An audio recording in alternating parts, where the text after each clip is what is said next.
couple years back, I helped Katie get into a good treatment center down in Florida. And you've been clean how long now? On March 28th, I will have 2 years. That's awesome. Congratulations. Yes. For you guys watching, please leave Katie some encouragement and well wishes down in the comments below. How did you become an addict? And what do you think the turning point was for you? I mean, once I went to treatment and I actually took a look back on like my childhood, I honestly, I don't really know because I didn't have any trauma, like huge trauma, like molest, abuse. Like I didn't have anything like that. But like I remember like 7 years old, I got caught like stealing cigarettes and smoking cigarettes from my mom. Yeah. And drinking beer out of the fridge, or, you know, just little things. But I didn't take a look at that until my second time in treatment. You know, I always had addict tendencies leading up to me going into full-blown addiction. Me going into full-blown addiction, it was after I had my daughter, and I had very bad postpartum depression. Like I was crazy for no reason. I could look at my daughter and her be screaming and like feel nothing. Yeah. And if I remember right, when I first talked to you, isn't that kind of when your addiction started to spiral Yes. out of control? So you already had some drug experimentation, some use beforehand. And then when you had your daughter, the postpartum depression is kind of what sent you over the edge, right? Yes. I know a month before I had my daughter, I had found out that my dad had cancer. And then my ex-significant other, while I was pregnant, was also using drugs at the time, whether I knew or not. And then after I had her and the postpartum depression, that's where, like, once drugs were offered to me, I was like, yeah. You know? And you're like, let me stop feeling this exactly. way, right? Yeah. And I started using, and at the time, my significant other had told me that I was using pain pills. Well, in my mind, I was like, okay, I've used pain pills before, so what's different from it now? Because you were prescribed them by a doctor previously? When I started it, yes. Once I blew through all of those pills in like no time, that's when I started buying them on the street. Right. But like then, when I had to stop, like the sickness wasn't too bad. So like I really just thought I was just sick. At that time, I didn't know anything about addiction. When I started using, I was being told it was painkillers. And then it just so happened that 2 weeks after I had been using, our dealer, we were good friends with him. He had picked me up from school the one night to go back to my house. And he looked at me and he said, since your significant other's not going to tell you, I will. And you've been using heroin the whole time. Oh, wow. So you thought you were doing painkillers this whole time? Yes. And really it was heroin he was just giving you? Yes. How long had you been doing this? How long had you been doing heroin without knowing it, I guess? I think it was about like 2 weeks. Oh, wow. So by that time, I'm like, I don't really know what to do. And like, I tried to stop because once I found out like it was heroin, I was always against heroin. I had lost a fellow classmate to an overdose. And so like, I always told myself I would never use heroin. So once I found out I was doing heroin, I tried to stop. But having a month-old child and being dope sick don't really intertwine. No, I can't imagine. I know like even when I became a dad, right? And when I would have her overnight or have her for long periods of time, like I worked from home for once, that makes it difficult, but I totally could understand, like, you know, when you're an addict and you're trying to raise a child, like I can't imagine how horrible and hard that would be. Yeah. Because it already gets stressful as it is, like hearing crying in the middle of the night. I can't imagine, you know, like puking and like also trying to take care of your kid at the same time. Right. And I tried, like I did, but like I got halfway through the day and I'm like, I can't do this. Right. Because like being dope sick, you're already irritable and you're going through all the sickness symptoms. So, you know, I don't want to say she was a colicky baby, but she cried a lot because she had problems with her stomach. So like she's crying and I'm dope sick and I'm like, oh my God, like I felt like I was back in postpartum depression, you know?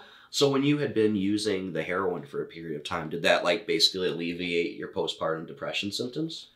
Yes, I was actually able to be more lovey with my daughter. You know, her crying didn't, bother me as much. I was okay. Like, I was calm. I wasn't, having mood swings. I wasn't being psycho towards everybody that was around me, Yeah.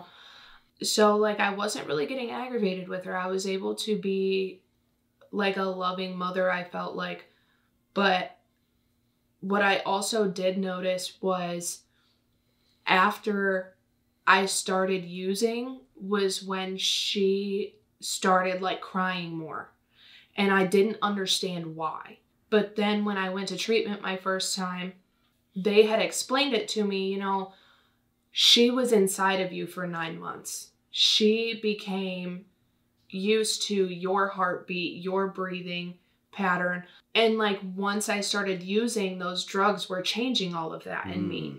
So like her being up against me, it wasn't a heartbeat that she was used to. Yeah, it was like a new person basically, right? Right. So she was in an uncomfortable state within herself being a child, and she wasn't able to voice, what was wrong with her. Right. But using for me, I want to say like it gave me patience to deal with it, even though I was like, it was still aggravating because I didn't know what she wanted. Yeah. I would try everything, but I never thought to take a look at myself and take a look at what had changed in me. Right. So it wasn't until I went to treatment and somebody started pointing these things out to me that I was like, that makes sense. Yeah, so you never thought like, hey, the problem why the baby's upset and crying all the time might actually be me right now, right? A lot of moms I know that are addicts that go through the postpartum depression stuff, right? Yeah. And I know if you're not an addict, it's already hard enough. Like there's moms that legitimately like commit suicide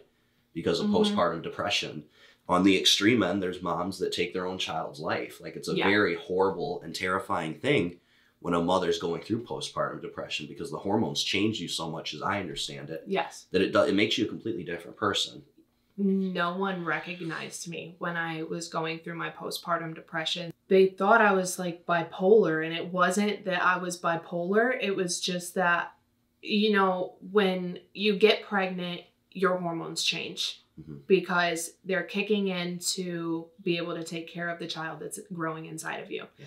And then after you have that kid, all of your hormones plummet. So to go back to your normal state. So then there's another hormone rage.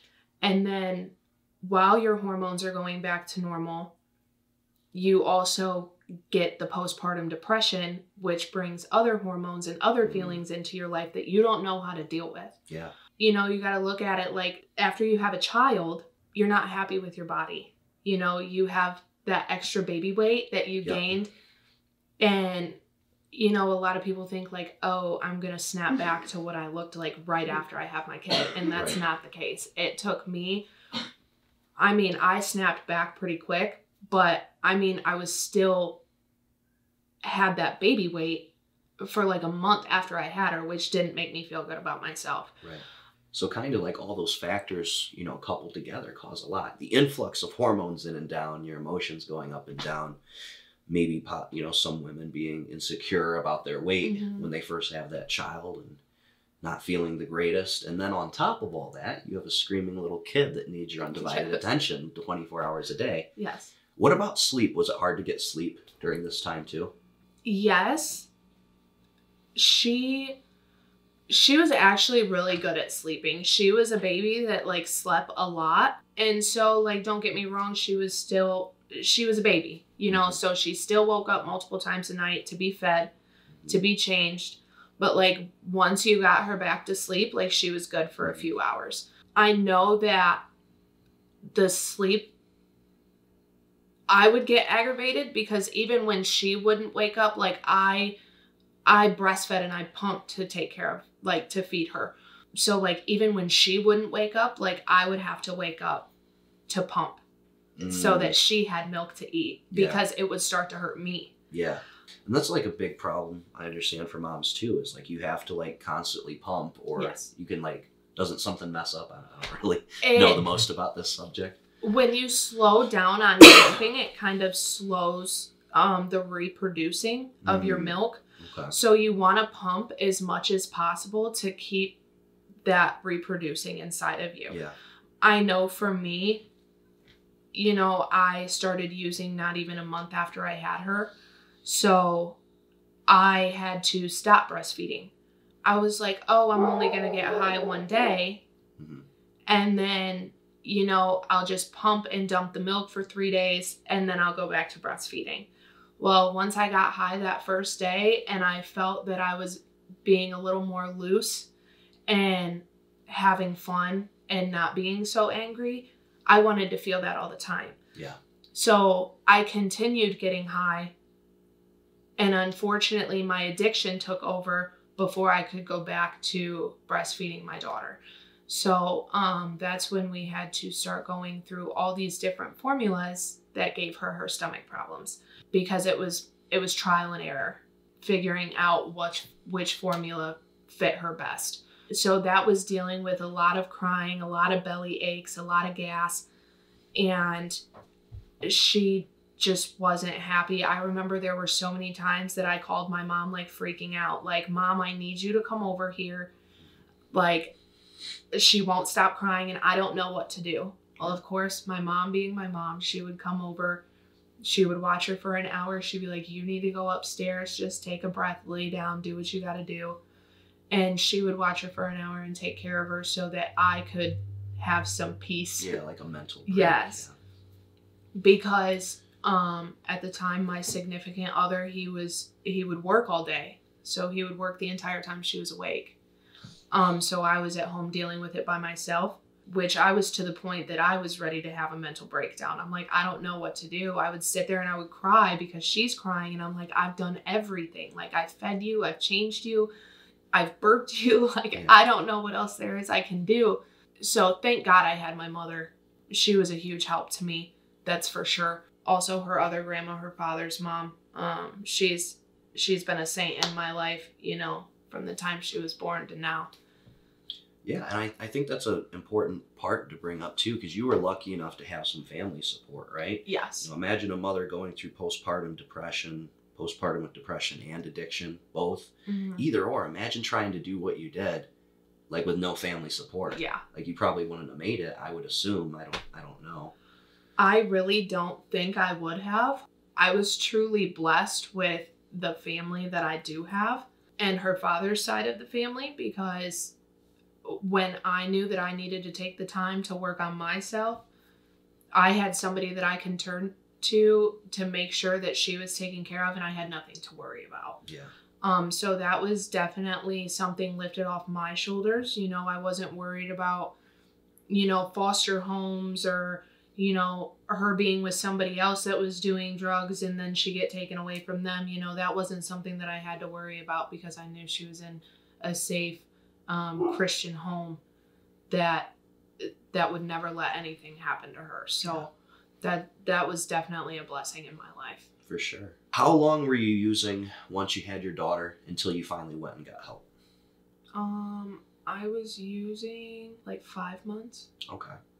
So I imagine that 5 months was a lot of ups and downs and yes, it probably really hurt, I imagine. Yes. I can't imagine, like, as a parent myself, like, and I always say this too, and if you're watching at home, I want you guys to know this to try and understand addiction better. You know, I love my daughter. I'd do anything in the world for her now. And as most of you know, I'm an addict in recovery. I've been clean for 5 years. But I'll be the first one to say that if I had my daughter during my active addiction, I would not have gotten clean. That wouldn't have done it for me. And for most of us, unfortunately, having a child does not force someone to get clean. And I think it's important just to discuss that to show how powerful addiction is. It literally changes who you are as a person, how you feel. And I just want the parents that are out there to know that if you are a parent and you are struggling with addiction, don't beat yourself up too much, right? It happens to all of us. You're not a bad person just because you can't get clean just for your child. Now, with that being said, I think it's incredibly important to realize that the best thing you can possibly do for your child is to go and get help, right? It's the absolute best thing you can do. And I know a lot of parents are worried about leaving their kid behind at home and, oh, who's going to take care of them? But at the end of the day, let's be real. Like, how much help were you to your daughter when you were using, right? Correct. You weren't the kind of mom you are now, right? Not at all. In my active addiction, I put my daughter in situations that were completely unsafe. I would take her with me to go cop my drugs. I had her at the dealer's house, and you never knew, when a raid could happen, when something bad could happen. Her being there if somebody overdosed, Yeah, she was only a month to 5 months old, so she didn't know, but still the fact of the matter being that I put her in those situations, and I'm supposed to be the one that protects her as her mother. That's something that in the beginning of my recovery, I did get down on myself about. But like today, I would never put her in that situation ever, nor would I put myself in that situation. My recovery and me being a mother is more important to me than any drug could ever be. That's good though, that you have came a long way. Like I've seen it firsthand. Yeah. I remember when I first saw you when you went down to Florida, and I'll have a picture up on here too of what you looked like back then compared to how you look now, because through this whole story, there's a very happy ending at the end. So keep watching, guys. It's 100% worth it. So what finally changed? Like after that, 5 months or so of using while you had your daughter, battling postpartum depression, trying to take care of your daughter while trying to manage your addiction and not stay sick. What was the turning point that you finally said, hey, I need to get help? Or what was it that finally made your family go and get help, whichever it was? What finally was the turning point for me was it wasn't just my family. I also had friends that weren't addicts that I had opened up to, and they did what was best for me because I couldn't. One of my friends had asked if she could keep my daughter overnight, and I said, yeah, I didn't think anything of it. And she had actually contacted my mother, told her exactly what was going on, and my mother came and got my daughter. Before she did that, she had kept my daughter overnight. She said, I know what you're going through right now. She's like, I'll keep her overnight. You need to try and get clean and get over the sickness, and you can come back and get her. Well, I couldn't get over the sickness. I could get to like half a day, and then I couldn't deal with it anymore, and I would go out and get drugs and get high. So my mother finally went and picked my daughter up from my friend's house and took her to her other grandmother's. And she came and talked to me after she had contacted you, stated that it's either I go to treatment or I don't get my daughter back. So that was my turning point, was hearing that I wasn't going to get my daughter back if I didn't go get help. Yeah. Which in the beginning, I never wanted to be on heroin to begin with. So I had no problem going to get that help. Now let me ask you this question. With the ultimatum that your mom gave you, and I talk about this a lot with enabling, like sometimes as family members, as friends, we have to make tough decisions that like I'm sure you weren't happy about at the time. Oh no. Not at all, right? But at the end of the day, that's like what saved your life, right? Yes. Was them making that tough decision to put down an ultimatum, save not only you, but your daughter as well, and to make sure she had the mom that she has today. Yes. How much less likely do you think you would have been to get help if your mom had not made that ultimatum? Honestly, I probably wouldn't have gotten help. At that time, no, I wasn't getting high to have fun anymore. I was really just getting high to be able to function as a normal human being. But I also wasn't to the point of reaching out to get help either. Yeah. I knew there were resources. I had met you before I started using. My friend's mom, she, helps people get into recovery, but I wasn't willing to reach out. I wasn't willing to admit that I had a problem. And that was my biggest fear, was admitting to somebody that I was doing something that I always said I was never going to do. I didn't want people to look at me differently, because growing up, I was never the type of kid that people saw using. And there are people in my community that have even said that when they heard I was using drugs, they're like, no, she's not. Like, she wouldn't do that. Yeah. But in all actuality, like, I was. And I had fallen far into addiction of, you know, robbing people, lying, just being a grimy person. And I am not proud of who I was. But would I change anything that I've gone through? No. Because I wouldn't be the person that I am today if I wouldn't have gone through those struggles. Absolutely. No, I believe God takes us through certain trials and tribulations, you know, Yes. for us to become the people that we are. You know, I always say that the strongest steel is forged in like the hottest fires, right? And what fire is worse than the absolute hell of active drug and alcohol addiction, right? It's something that no person would ever want to willingly go through. But on the other side of that, there's recovering addicts like you and I that are some of the strongest human beings that I know. And not only that, they're some of the best and most genuine and most helpful people as well. 100%. Because when you've experienced literal hell and you come out on the other side, it makes you a lot more grateful for life. Exactly. And it makes you so much more humble. I'm okay with getting vulnerable today and letting people know that I struggle when I struggle. Yeah. When I'm on fire and like something's going wrong and that thought comes into my head, I'm able to walk into a meeting, put my hand up and say like, listen, I want to use like, and be able to put out there what I'm going through. I'm not ashamed of what I go through. I'm not ashamed to admit that I still struggle in certain aspects because, you know, life on life's terms isn't always it's not peaches and cream. It's not. You know, life shows up and unfortunately, a lot of times it's not in your favor. But thankfully today I have the tools and the foundation and the rooms that have helped me be able to not pick up no matter what. Yeah. No, and that's so important. The fact, you know, when you do come to recovery, you have to be willing to stick your hand up and say, I'm not doing okay right now. Or I did this. Like being able to get honest with yourself is very important. Between my mother like cutting me off financially unless she bought it for me physically, and then her giving me that ultimatum, either you go to treatment or you don't get your daughter back, that was the biggest ultimatum that gave me that reality check that I needed and what pushed me to go to treatment. That's just where everything kind of took off. You know, I was willing to speak with you in regards to treatment. I was willing to go 1,200 miles away to go to treatment. That was the hardest thing of my life because at that time my father was sick and I didn't want to go that far away from my daughter, but I knew that's what I had to do in order to work on myself for myself.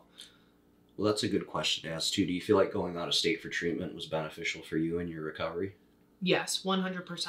Because I know some people sit there and they say like the geographical change, like you always take yourself with you, which yes, I do agree with that. You always take yourself with you no matter where you go. But I was able to go down there because my mindset was that I didn't want to get high anymore.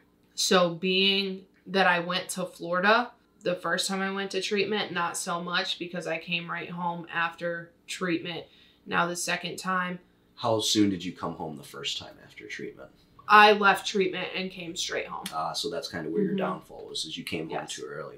Because I think that's important to talk about. Like we talk about the geographical cure. And for those that don't know, is we talk about, you know, if you're an active addict, you can't just move to Florida and expect to be clean, right? Yes. You bring yourself with you. You still don't know how to cope with your problems, deal with your depression, and maybe you still need to detox, right? But I think it's an important puzzle piece, though. The geographical, not the cure, but a geographical component, right? So you went to treatment, you started working on yourself, and you weren't near anybody that was getting high with you, so you didn't have those triggers, and you didn't have easy access to drugs anymore. Correct. But if you come home too early from treatment there, you're going to go back and relapse. Exactly. And the first time I went to treatment, I saw myself specifically as a heroin addict. I sat there and I didn't want to believe I was an alcoholic. I thought that my only problem was heroin. Yeah. You know, I flew out to treatment on my 21st birthday, So I was sitting there the entire time in treatment thinking I can go home and drink and I'm going to be okay. That was my first mistake. Yeah. And I take it didn't work out that way when you came home. No. Yeah. You know, I flew home my 30th day of treatment. My treatment took me to the airport to fly back home. I landed in Ohio and didn't even make it home from the airport before I stopped at the bar. With that, that's where kind of my alcoholism started. At first, I wasn't really drinking a lot.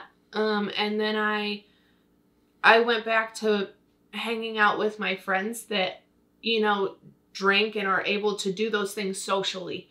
I started substituting my heroin use for alcohol. So when you'd be upset, you'd drink. I would drink and I would smoke weed. And, you know, when I got back here, like, there were other drugs offered to me that I was like, oh, it's not my drug of choice. I'll be fine. So that's when I started experimenting with other drugs. And then, which, you know, there were some drugs that I had done before, and then there were other drugs that I had never done. So I was like, you know, why not? As long as I'm not, you know, going back down the same road I was. So I was experimenting, and then it just so happened that one night when I was experimenting with an upper, I was approached by somebody that said, I have something that can bring you down. I was like, what are you talking about? He stated heroin, my drug of choice. And at that time, I had been using all night.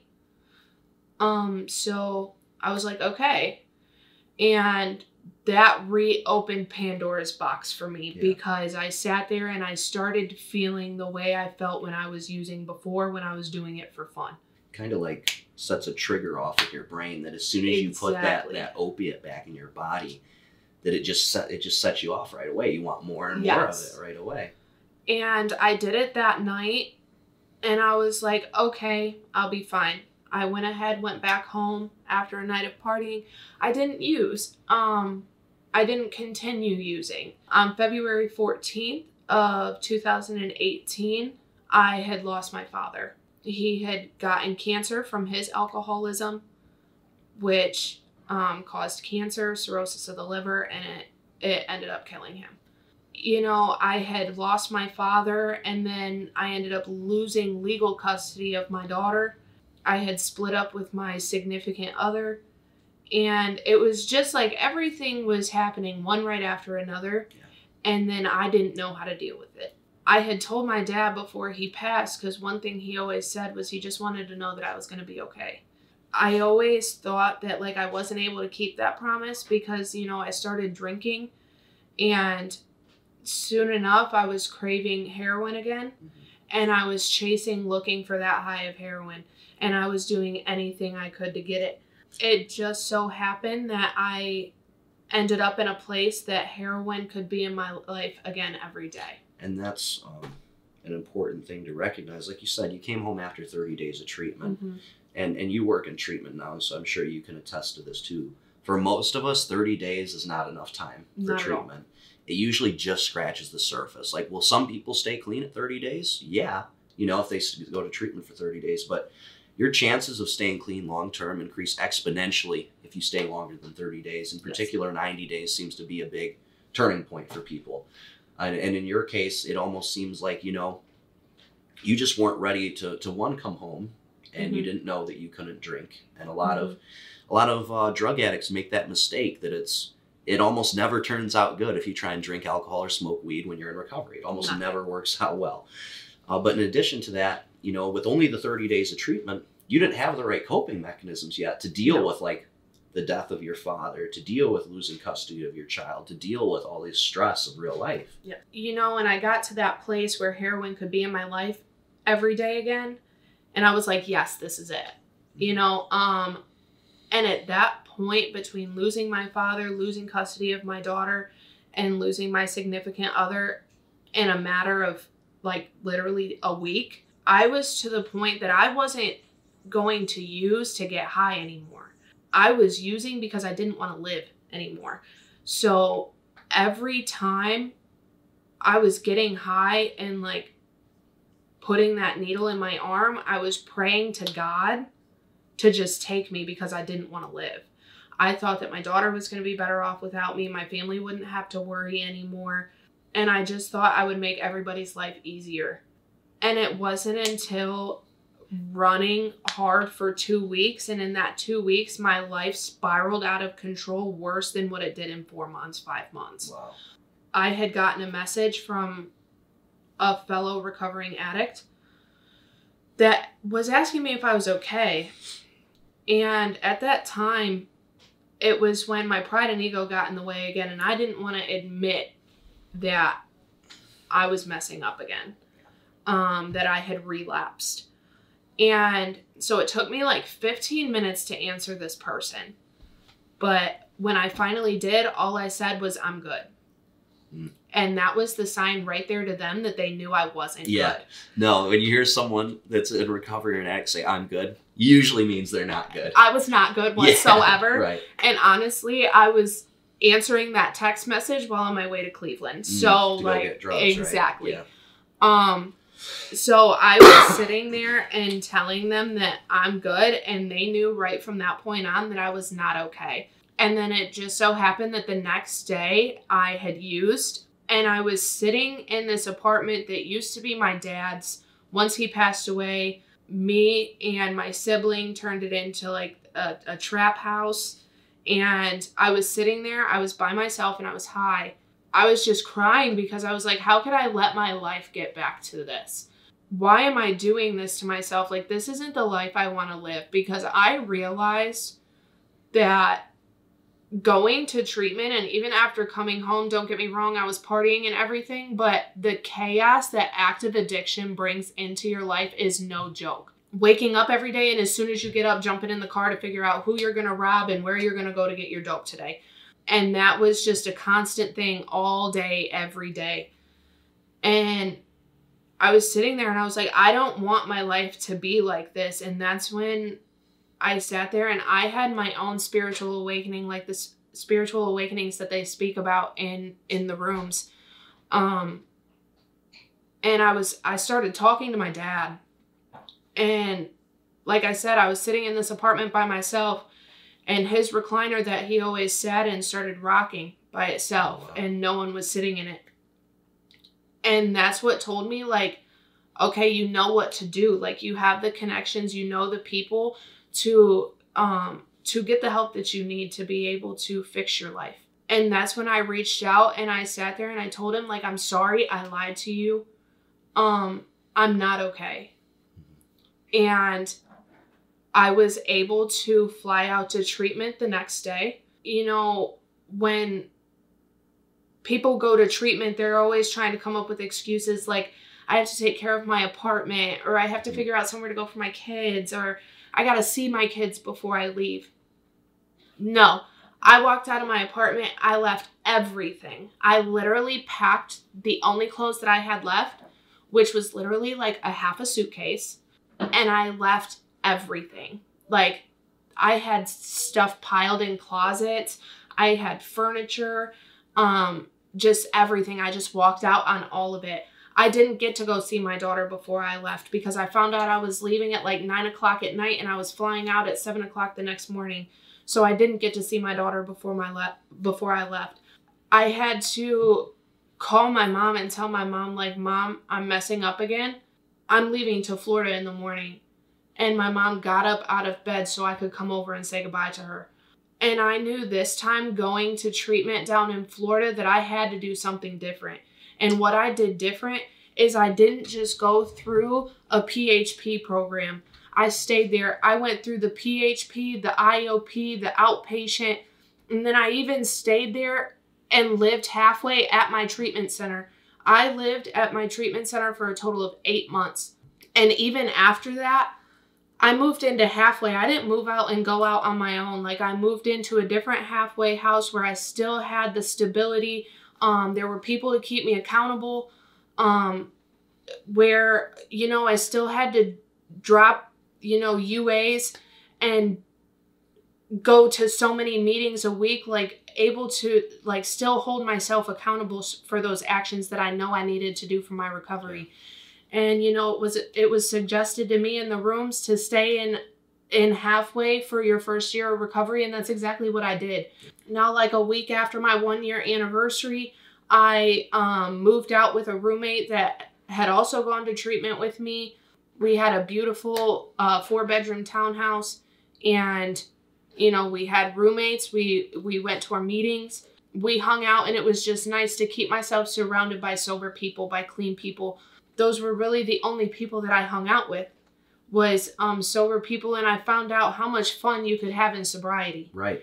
And you can actually remember all of it too, yes, right? Yeah. I always thought like I had to be drinking or I had to be high in order to have fun, and it's not the case. Going to the beach, going out on a boat, you know, taking a ferry over to an island and having a recovery bash with so many recovering, you know, addicts, alcoholics, and we're just sitting there laughing and having fun and swimming and, you know, just doing all these things. And I just realized how good my life is in recovery. I was able to be a mom from 1,200 miles away more than I was being a mother to her right around the corner. You know, I lived down there for a total of like 20 months, and I flew home probably 15 out of those 20 months. Yeah, so you just fly home to see your daughter then. Exactly. I would, you know, I was told by the court system that if I did not come home the next day for a court hearing, that I was going to lose my parental rights on my daughter. Oh, wow.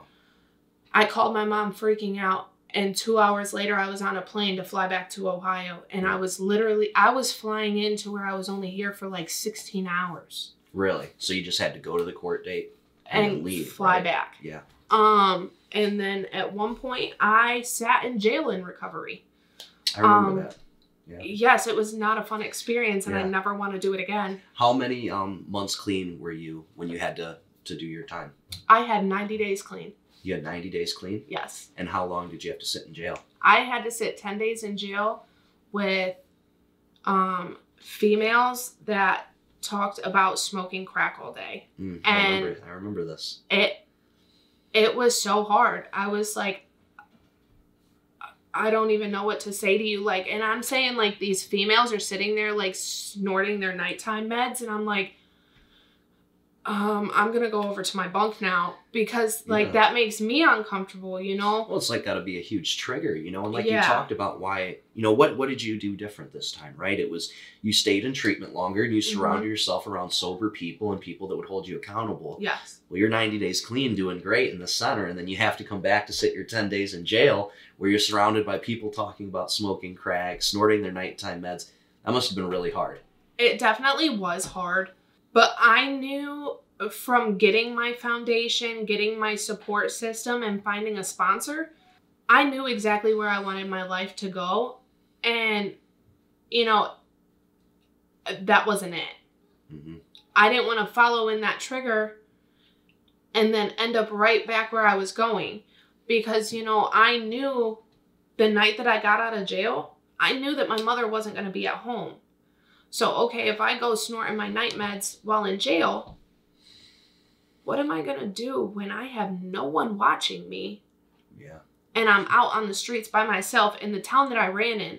By not doing that, I was able to go home, lay there and watch Netflix and just hang out by myself and not want to go get high. But the next day, I was flying back out to Florida. I was like, I gotta go. Yeah.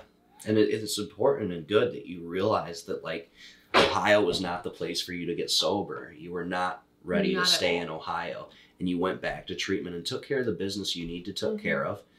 And at the end of the day, it was the best thing for your daughter. Yes. Because I know a lot of parents, that's what I hear a lot of times. Like, Richie, I can't go to treatment because I can't be away from my daughter for that long. Yes.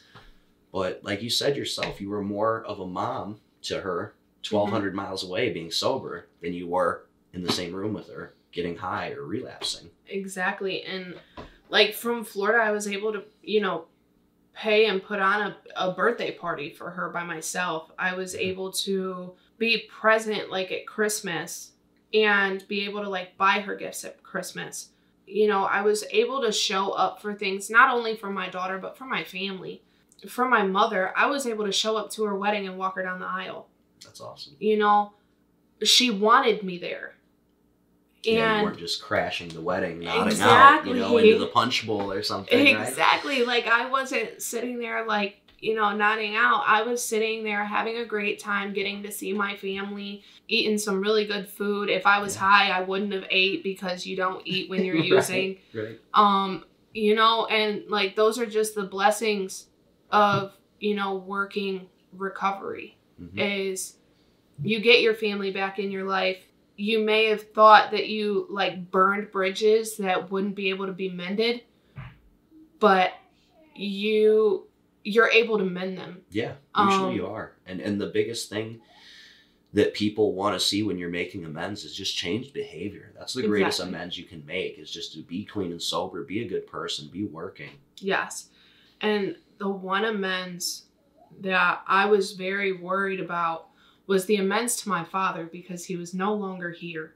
Mm-hmm. And that's when a living amends was explained to me.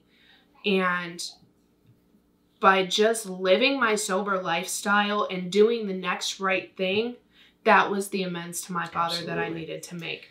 I may have not been okay right after he passed away, but I did what I needed to do to be okay and to be the mother that he knew that I could be. Well, there's no doubt in my mind that, your dad's watching down on you, and he's very, very proud of you. Yes, 100%. To see where you've come from is amazing. Katie's someone I talk about a lot of times when I talk about some of the success stories, because you're literally someone, I helped you get into treatment, back in 2017, the first time, right? And today, and that's what I want to talk about now, like, what's Katie doing now, right? So today, you work in treatment, right? Like, you're helping other people, right? I do. And that, it always, as you guys can tell, I'm just like lit up, right? Because it makes me so happy, because when I first got clean, I'd been clean for a year, and then all my friends started dying, right? And it was difficult. And I said, why isn't somebody doing something about this? But then I realized, you are somebody. You can do something about this. And anybody watching this video is.